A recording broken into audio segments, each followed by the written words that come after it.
અરે ઓછું નાક પણ અસલી નાક. MDH કાશ્મીરી લાલ મરચાની પાવડર. ગુજરાતમાં ઘૂસણખોરો સામે કાર્યવાહી મુદ્દે ગૃહ રાજ્યપ્રધાન હર્ષ સંઘવીનું મોટું નિવેદન સામે આવ્યું છે. હર્ષ સંઘવી સાથે TV9 એક્સક્લુઝિવ વાતચીત. એક પણ ગેરકાયદે બાંગ્લાદેશીને છોડવામાં નહીં આવે તેવું સ્પષ્ટ જણાવ્યું છે. બાંગ્લાદેશી ઘૂસણખોરોને શોધી તેમને રિપોર્ટ કરવામાં આવશે. ચંડોળા તળાવનું કામ 3 ફેઝમાં ચાલી રહ્યું છે. પ્રથમ ફેઝમાં 1.5 લાખ ચોરસ મીટર જગ્યા ખાલી કરવામાં આવી હોવાનું પણ જણાવ્યું.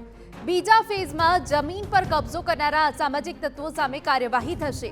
તળાવની આસપાસ ઝૂંપડાઓમાં સર્વેની કામગીરી ચાલુ હોવાની વાત કહી. જમ્મુ કાશ્મીરની અંદર જે આતંકી હુમલો થયો ત્યારબાદ તમામ જે રાજ્યની જે સરકાર છે તે એલર્ટ મોડ ઉપર જોવા મળી રહી હતી. ત્યારે ગુજરાત સરકાર અને ગૃહ વિભાગ દ્વારા ગુજરાત નહીં પણ દેશભરની અંદર સૌથી મોટું ડિમોલેશન એટલે અમદાવાદ ખાતે આવેલું ચંડોળા જે તળાવ છે તેનું ડિમોલેશન કરવામાં આવ્યું હતું.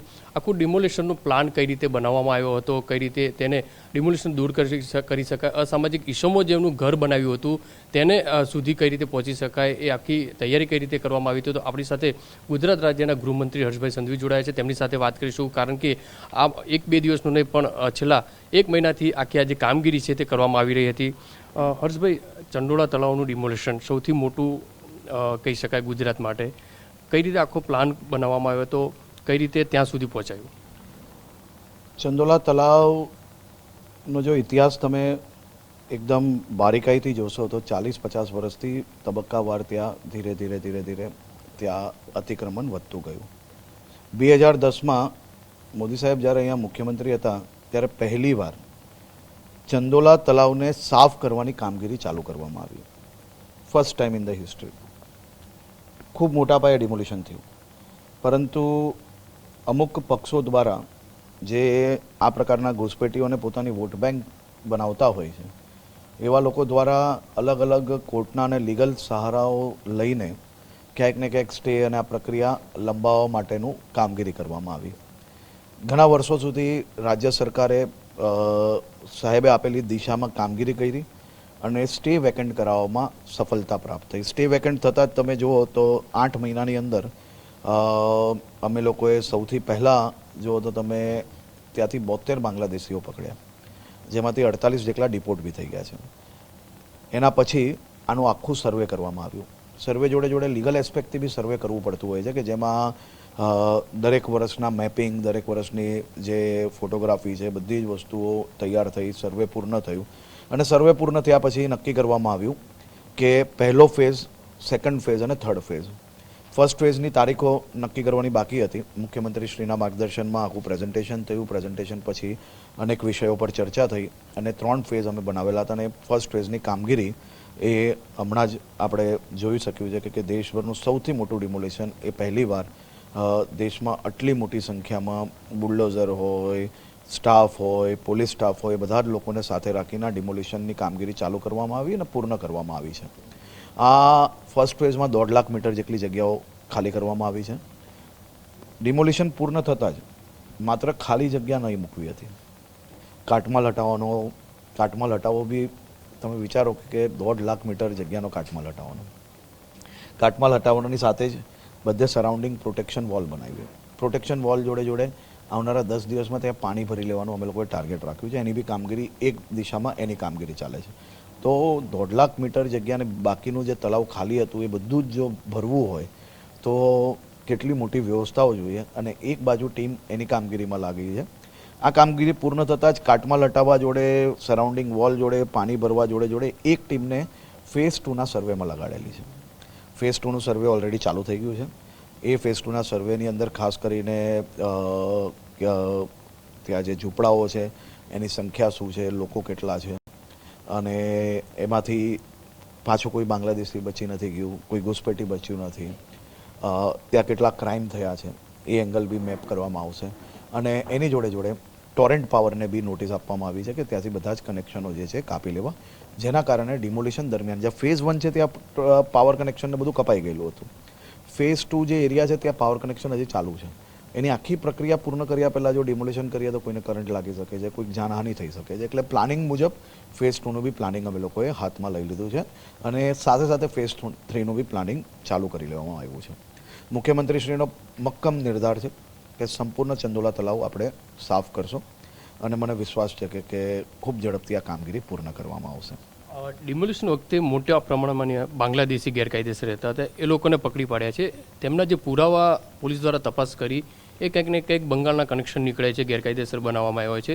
એટલે કહી શકાય છે કે બંગલા સરકારને આ બાબતે કંઈક ખ્યાલ હતો કે જો હું આ બાબતે કોઈ બી રાજકીય ટિપ્પણી નથી આપવા માંગતો, પરંતુ એ વાત સાચી છે કે મોટાભાગના લોકો બંગાળના 2-3 જિલ્લાઓના ગવર્મેન્ટ ડોક્યુમેન્ટ્સ બનાવવામાં સફળતા પ્રાપ્ત કરી છે, પરંતુ એમાંના મોટાભાગના લોકોને આપણે બાંગ્લાદેશી પુરવાર કરવામાં બી સફળતા પ્રાપ્ત કરી છે, કે જે સૌથી મોટું કામગીરી ગુજરાત પોલીસ દ્વારા છેલ્લા અમુક દિવસની અંદર કરવામાં આવી છે. 3 જેટલી ટીમ અમારી ઓલરેડી બંગાળ ગઈ છે અને ત્યાંની સરકાર જોડે મળીને જરૂરથી સંપૂર્ણ માહિતી આપીને, ત્યાંની લોકલ ટીમને માહિતી આપીને આ બાબતની ઊંડાણપૂર્વક તપાસ અમે લોકો કરીશું અને અમને સફળતા જરૂરથી પ્રાપ્ત થશે. બંગાળ એન્ટ્રીનું કામ કરી રહી તેવું લાગે? જરૂરથી બાંગ્લાદેશ અને બંગાળની બોર્ડર સાથે છે, બંગાળથી જ આ બધા લોકો એન્ટ્રી થઈ છે અને આપ જોઈ શકો છો સલંગ 2 દિવસથી બંગાળથી આવતી ટ્રેન હાવરા એક્સપ્રેસમાંથી બી આપણે 2 દિવસ સલંગ ઉપરી ઘૂસપેટીઓને પકડવામાં સફળતા પ્રાપ્ત કરી છે. આવનારા સમયની અંદર ફેઝ 1-2નું તો કામ છે. 3ની અંદર કયા વિસ્તારો અને અસામાજિક ઇસ્યુમાં તે વિસ્તારની અંદર હશે તો તેમને કઈ રીતની ચેતવણી, કઈ રીતની સફાઈ હતા? હજી સુધી મેં એક બી અસામાજિક તત્વોને છોડ્યા નથી અને આમાં બી છોડશું નહીં. પહેલા ફેઝમાં જેટલા લોકોએ કબજો કર્યો હતો એ લોકો પર બી કેસ કર્યો છે. ફેઝ 2 ને ફેઝ 3માં જેટલા લોકોએ આ બસ્તીઓ બનાવીને ભાડે આપેલી છે એ લોકો પર બી આ જ પ્રકારના કડક પગલાં ભરવામાં આવશે. કેટલાક રાજકીય પક્ષોએ મુખ્યમંત્રીને મળીને આ બાબતે કે જે બીજા લોકો જે લીગલી રહે છે તેમને પરેશાન ન થાય તે માટે કંઈક રજૂઆત કરી છે, તો એમાં એ લોકોને કઈ રીતે અલગ તારવામાં આવી રહ્યા છે? આમાં એવું હોય કે કોઈ બી વ્યક્તિ લીગલ રહેતું હોય કે કોઈ બી વ્યક્તિ ખરેખર જો ઘૂસપેટી ના હોય, કોઈ બી વ્યક્તિની પાસે લીગલ ડોક્યુમેન્ટ્સ હશે, કોઈ બી વ્યક્તિના પોતાના નામની જગ્યા હશે, તો જરૂરથી એને કોઈ બી પ્રકારની તકલીફ ના જ પડવી જોઈએ અને નહીં જ પડશે. પરંતુ કોઈ ઘૂસપેટીઓને કોઈ સહારો આપવાનો પ્રયાસ કરશે તો એની ચલાવી લેવામાં આવે. કેટલાક રાજકીય લોકો પોતાના રોટલા શેકતા હોય આખી એવું લાગે? મેં તમને કહ્યું એમ આ કામ એ મારું ઇન્સ્ટિટ્યુશનલ વર્ક છે. હું આમાં કોઈ બી રાજકીય ટિપ્પણી હમણાં સુધી આપી નથી ને નહીં જ આપીશ, પરંતુ મને જે કામ સોંપવામાં આવ્યું છે એ કામગીરી પૂર્ણ કરવામાં આવશે. જે બાંગ્લાદેશી ગેરકાયદેસર જે પ્રવેશ કર્યા હતા તેમને ફરીથી પાછા મોકલાયા છે, આવનારા સમયની અંદર પણ મોકલાશે, તો ફરીથી ગુજરાત અથવા તો બીજા રાજ્યોની અંદર ન જાય આવે, અથવા ખાસ કરીને આપણા ગુજરાત રાજ્ય અલગ અલગ શહેરોની અંદર, તેના માટે ગૃહ વિભાગ આવનારા સમયની અંદર કઈ રીતનું પ્લાન રહેશે? સૌથી પહેલાં આવા લોકોને કોઈ બી પ્રકારની નોકરી ના મળે અને અમે બધી જ ઇન્ડસ્ટ્રીઝને આ બાબતનું એક પરિપત્ર બી મોકલી રહ્યા છે કે જેમાં કોઈ બી ઇન્ડસ્ટ્રીઝ જો આ પ્રકારના લોકોને વગર ડોક્યુમેન્ટ્સે જો નોકરી આપશે અને આ પ્રકારના લોકો પકડાશે તો ખૂબ ગંભીર પગલાં અમે લોકો ઇન્ડસ્ટ્રીઝ પર બી ભરીશું. અત્યાર સુધી ચંડોળા તળાવ કાગળ ઉપર હતું, પણ સામાન્ય વ્યક્તિ ત્યાં સુધી કઈ રીતે જઈ શકશે? કેટલા સમય લાગશે હજુ ત્યાં સામાન્ય વ્યક્તિ પોતાના પરિવાર સાથે ત્યાં ફરવા જઈ શકશે સુરક્ષિત? તમારા અને મારી ઉંમરના લોકોએ ચંદોલા તળાવ હંમેશા સૂકું જ જોયું છે, પરંતુ જરૂરથી 40-50 વર્ષથી કોઈ ત્યાં પાણી જોયું નહીં હશે મોટા ભાગે. પહેલીવાર ગુજરાતની ભારતીય જનતા પાર્ટી સરકાર દ્વારા ચંદોલા તળાવને ફરી તળાવ બનાવવાની કામગીરી ચાલુ થઈ ગઈ છે. ખૂબ ઝડપથી તમને ત્યાં તળાવમાં પાણી ભરેલું દેખાશે અને આજુબાજુમાં હજી બી જે લોકો ડિમોલિશન બાકી છે ને રહેતા હશે એ લોકોને ખાસ કરીને મહાનગરપાલિકા દ્વારા બી અવગત કરવામાં આવ્યા છે કે પાણી જે ભરાશે એટલે પાણી વધશે, એટલે તમામ લોકોએ આજુબાજુનું જે છે સુરક્ષા માટે બી ખાલી કરી લેવું જોઈએ અને જો ઝડપથી નહીં થશે તો એ લોકો પર બી પગલાં ભરવામાં આવશે. આ હતા ચંડોળા તળાવના લાલા બિહારી. આવા તો અનેક શહેરોની અંદર પણ આવા કંઈક માથાભારે ઇસમો છે, તેમની ગૃહ વિભાગ તરફથી શું ચેતવણી તમારી? ચેતવણી ક્યાં આપવાની હોય? છેલ્લા 1 મહિનામાં કામગીરી કરી જ લીધી છે.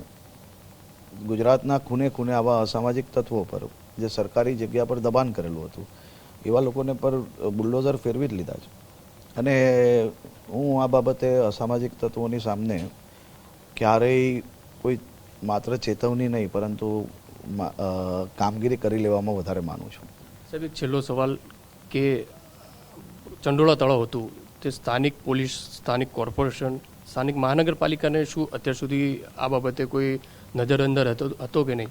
આમાં હું કોઈ વિભાગને હું એમ બી નથી કહેતો કે કોઈની ભૂલ નહીં હશે અને હું એમ બી નથી કહેતો કે કોઈની ભૂલ હશે, કારણ કે લીગલ એસ્પેક્ટ મેં તમને જે કહ્યા એ જ્યારે આટલા બધા ચાલતા હોય કોર્ટોની અંદર ત્યારે વિભાગોની જે પરિસ્થિતિ હોય છે એ હું સમજું છું. એટલા માટે હું હમણાં એમાં નથી પડવા માંગતો, પરંતુ હમણાં અમે બધા જ લોકો એક ટીમ તરીકે આ સંપૂર્ણ ચંદોલા તલાવ સાફ કરવામાં એ દિશામાં આગળ વધી રહ્યા છે. સાહેબ ગુજરાતની અંદર બાંગ્લાદેશોને ઘુસાડવા માટે કેટલાક એજન્ટો જે સક્રિય હોય છે, એજન્ટોની સૌથી મહત્વની ભૂમિકા હોય છે. તો આવનાર સમયે બીજા ફેઝની અંદર પોલીસની વાત કરીએ તો એજન્ટો અથવા તો જે ઘૂસણખોરી કરતા લોકો સામે કોઈ એક્શન? કોઈ એજન્ટ હમણાં ગુજરાતે છોડીને ભાગી ગયા છે અને અનેક તો દેશે છોડીને ભાગી ગયા છે, અને આવા એજન્ટ હવે જોઉં છું કેવી રીતે આવે છે. આ હતા ગુજરાત રાજ્યના ગૃહમંત્રી. જે રીતે ચંડોળા તળાવની અંદર ગુજરાતના નહીં પણ દેશભરનું સૌથી મોટું ડિમોલિશન તે કરવામાં આવ્યું છે, અને ખાસ કરીને અસામાજિક ઇસમો છે અને જે એજન્ટો છે તે ગુજરાત નહીં પણ દેશ છોડીને ભાગી ચૂક્યા છે, કારણ કે જે રીતે ગૃહ વિભાગ છે તે એક્શનમાં આવી છે. કેમેરામેન સંજય ચંડલ સાથે બલદેવ સુથાર, TV9 સુરત. હવે છોલા હોય કે ચોળા, સફેદ ચણા હોય કે કાળા ચણા, બધું મજેદાર બનશે. MDH